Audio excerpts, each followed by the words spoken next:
Welcome to Moments with Dr. Moment. Thanks so much for joining. Hope you have had a great week.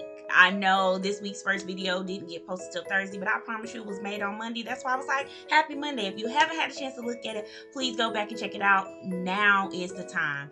I'll do a little recap and then we'll jump into what we got for today as we look ahead to the weekend. So we talked about giving people their flowers while they're still living a life of love where you love people well, forgiving, and then also reconnecting. So let's get into it for today, y'all.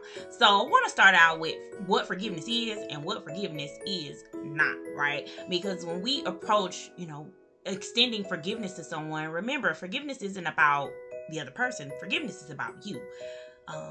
What unforgiveness does is it holds us hostage, and it affects our present as well as future relationships if we don't forgive. So as you enter into saying, hey, look, this person I got in my mind, I'm gonna forgive this person, think about what comes after that. With forgiving someone, it's not always resuming your normally scheduled program. Let's pick up where we left off. That's not always what it is, because it could just be, I need to forgive you so I can release you and I can move on. I can move forward and not be stuck in the past and looking behind. So forgiveness is a release for you to move forward. So as you approach it, determine what you want the next step to be after you forgive. Now, when we talk about reconnecting or rebuilding or connecting with someone, a lost relationship, or there's been a time lapse in that relationship, we need to understand what we want this to look like. So we want to reconnect, we want to rebuild. So what steps are we going to take after we pick up the phone, after we hear from them and we have a dialogue? What steps are we going to take to make sure that we're building and connecting? Oh, I'll meet you for lunch, once a month, once a quarter. We're going to take our annual vacation. Whatever that looks like, just be clear on that and then commit yourselves to doing that. One of the things that we want to consider is that when we live this life, that we begin with the end in mind.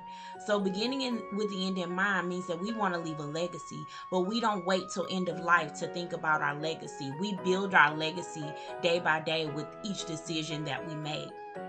So do you want your legacy to be one of a life well lived, a life where you love people well, you showed up for people, you were dependable, you were reliable, you were always full of joy, and you brought light? If that's what you want your legacy to be, then that starts today.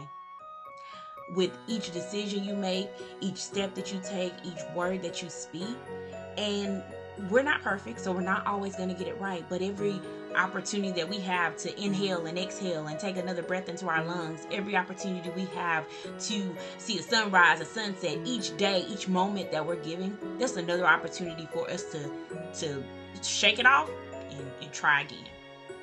So, as the weekend lies ahead of us, if you watch that video and you've already taken action, great. I love it and I want to hear about it.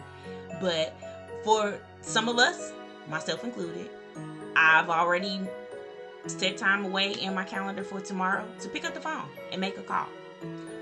So the weekend is our time to take the action, because that was my challenge. Taking action to forgive or reconnect and just reach out. So, let's do it this weekend. I look forward to hearing about it next week.